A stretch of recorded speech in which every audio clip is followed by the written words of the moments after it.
MBK news కు స్వాగతం. వార్తలు చదువుతున్నది రామకృష్ణ. తుంగతుర్తి మండలం గానుగబండ గ్రామంలో తెల్లవారుజామున షార్ట్ సర్క్యూట్ అయి ఇల్లు దగ్ధం అయింది. గానుగబండ గ్రామానికి చెందిన గూడేళ్లి వీరమల్లు ఇంట్లో ఫ్యాన్కు ఉండే వైరు షార్ట్ సర్క్యూట్ అయ్యి ఇంట్లో ఉన్న సామాగ్రి, టీవీ, బీరువా పూర్తిగా కాలిపోయాయి.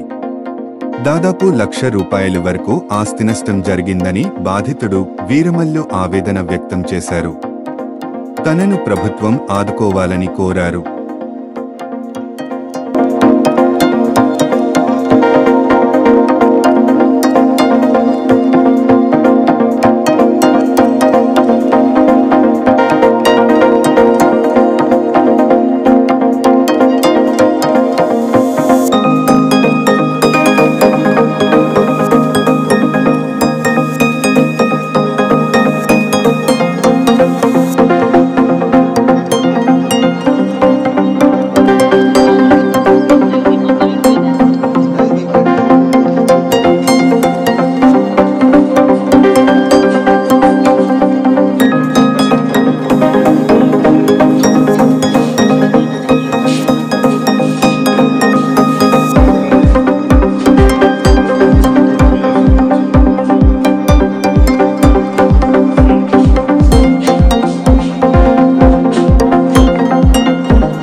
చూస్తూనే ఉండండి ఎంబీకే న్యూస్. ఈ వార్తలు ఇంతటితో సమాప్తం. తిరిగి మళ్ళీ మరో న్యూస్లో కలుసుకుందాం.